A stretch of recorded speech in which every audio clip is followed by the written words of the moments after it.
What's going on, guys? Welcome to another Doctor Who classic review.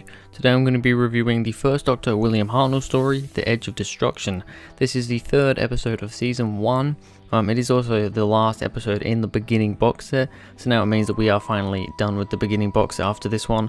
And yeah, it's actually an interesting one because it's only 2 parts long. The first ever 2-parter, and to be honest, these 2-parters were never that popular. There was not many of them at all.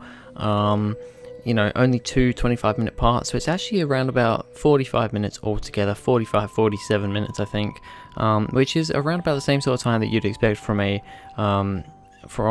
single episode of the new series. So it's actually quite interesting in that regard, but yeah, not a very popular thing for the classic series, but this would be the first time it was done. Anyway, let's have a look at the back of the DVD. This is The Edge of Destruction by David Whittaker. Something has caused the TARDIS console to explode in mid-flight, plunging the ship into darkness and rendering the crew unconscious. As they slowly recover, they find themselves suffering from loss of memory and headaches. The TARDIS behaves oddly as the doors open and close of their own accord. Has the ship been possessed in some way, or is something more dangerous happening to the time travellers? So we've got quite an interesting little story here. The story is completely set on the TARDIS, which is definitely an interesting thing for Doctor Who as a whole. Definitely for the classic series, you know, this is only the 3rd episode, so you know, we get to have a good look at the TARDIS in this one, which is nice. But yeah, it's definitely an interesting little story. I've heard kind of mixed things from this. A lot of people really like this one. I think somebody commented on one of my videos a while back saying that this was their favourite episode in the beginning box set. If you don't know, the beginning box set includes the first 3 stories ever of Doctor Who, which are An Unearthly Child, The Daleks, and The Edge of Destruction. Yeah, somebody, I believe, did say that this was their favourite. Other people say it's probably their least favourite, but yeah, it's definitely an interesting story. But anyway, we'll start as we do usually with the cast. Not a very big cast for this one, as we only have the Doctor and the companions. That's literally all the cast we have. So we'll start off with the Doctor, William Hartnell playing the first Doctor. He's very, very good again in this one. I mean, what do you got to say? William Hartnell, very, very good. The first Doctor, he plays it well. I mean, what else can you say? He is the first Doctor. He kind of is the Doctor in a way. I know Tom Baker is the Doctor, but you know, William Hartnell is the original, you might say. So, yeah, I mean, he's very good. There is, I think, the most moments of him kind of muttering his lines and, you know, forgetting his lines and not saying them completely right. You know, apparently this happens quite a lot throughout William Hartnell's run. I think it's happened more, considering this is only 2 parts long, I think it happened more in this than it did in the other 2 stories that I reviewed, you know, the ones before this, An Unearthly Child and the Daleks. Maybe also the Dalek Invasion of Earth, which I've also reviewed.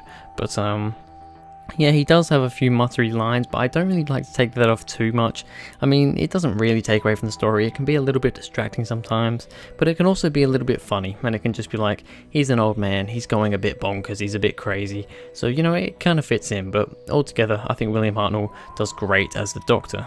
Then we've got Carol Ann Ford as Susan Foreman. I've said this in my other 2 videos, or other 3 really. Yeah, I mean, I don't really like Susan. She's not too bad in this one.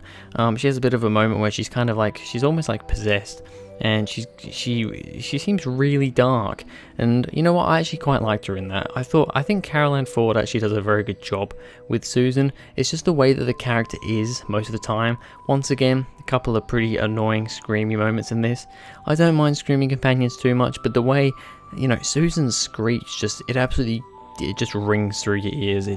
It's quite a shriek, and she does have a couple of moments like that in this one once again.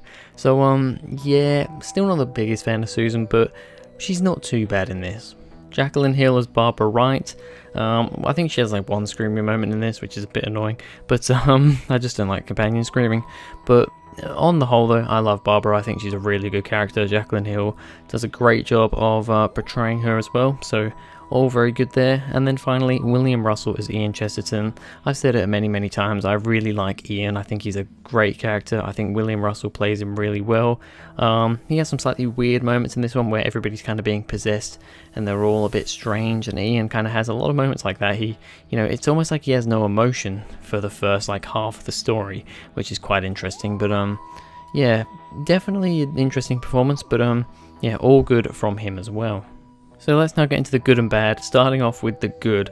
Barbara having a go at the Doctor for accusing them of messing with the TARDIS. I thought that was a really strong moment for Barbara. With the previous two episodes, Ian has been really going on at the Doctor. I mentioned how Ian had a really good kind of, I don't know, just the way he had the banter, I suppose, with the Doctor and was, really shouting at him and not being happy with him. Ian had a lot of that in the previous two episodes, whereas in this one, Barbara got annoyed. Barbara was not happy that the Doctor was accusing them of messing with the TARDIS, and she really has a go at him for it, and I just think that's a really good moment for Barbara, and just a really enjoyable moment for the episode. The Doctor and the companions constantly forgetting and remembering things. Yeah, I said this before. Basically, when they're in the TARDIS, there's something weird happening and they keep on kind of losing their memory, forgetting what's happening. Susan has a bit of a weird moment where she goes a bit crazy. The Doctor gets a bit too angry and stuff at some points, which I think is to do with the TARDIS as well. And like I said, Ian also kind of goes a bit weird in a couple of points, and also they just kind of keep fainting and stuff as well, which is a bit interesting. But yeah, it really adds to it. It just adds a little bit of an interesting element to the plot. The Doctor's speech about the start of the solar system. I did not know about this speech. The only first Doctor speech I really knew of was the one from the Dalek invasion of Earth, where he says goodbye to Susan. But his speech about the start of the universe, at the start of the solar system, how that the bang that was created that's causing the TARDIS to go weird, it's like the start of the universe. They've been trapped. They're trapped inside the creating of a new solar system. I thought that was such a good speech, and I like how the camera was slowly zooming in on William Hartnell.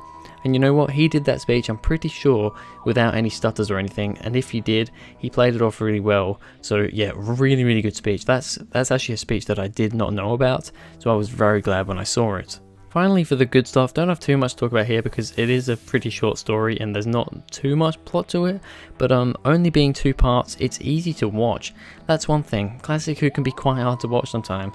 I mean, the previous episode that I reviewed of William Hartnell, which was the Daleks, episode 2, that one was 7 parts long and it was a bit too long really. It could have done with being 6 parts. Really good story, but was really 1 part too long. This one's only 2 parts long. It's literally like 47 minutes. You can watch it easily, straight away, just all the way through, not a problem. Such an easygoing story, so that is definitely a positive there. Now for just one little bad thing I wanted to say, wasn't the most interesting story with it just being a button that was stuck. So yeah, the resolution was that apparently this button got stuck. I can't remember what it was now. It was some like reset button or something, not a reset button, I can't remember exactly what it was, but there was this button and it accidentally, it somehow got stuck, and that was causing the TARDIS to have all these weird moments and, causing everybody to lose their memory and all this stuff to happen. And there was, like I said, they were stuck inside this kind of start of a solar system. And it was a really interesting concept, but at the same time, it didn't have much weight to it, I thought the concept of the button being stuck was kind of like, okay, and I liked how the Doctor explained that, when you're like holding a torch or something, you hold the button down, it makes the light go, you take your thumb off the button and the light goes out. It's just like that with the TARDIS. The button is still being pressed down, and it's kind of causing things to go wrong. I thought that was a really cool little explanation. I just don't think the story was that interesting. Definitely good that it's 2 parts long. If this was any more than 2 parts, wouldn't hold at all. The story just isn't really there.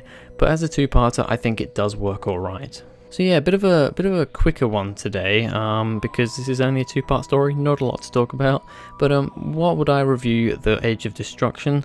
I'm going to give it a 7.5 out of 10. I thought it was pretty decent. I can't really give it too much more because there's just not a lot to it. However, because it is only 2 parts long and it's really easy to watch and the story is semi-interesting, I think a 7.5 does it pretty well. It's definitely enjoyable to watch, and I'd watch it again, of course. And yeah, I don't think it's the weakest. I think An Unearthly Child is the weakest in the box set. However, yeah, Edge of Destruction, pretty good. Anyway, that's going to be it for this video, guys. Thank you very much for watching. If you enjoyed, please go ahead, like and subscribe, and I'll see you guys in the next video.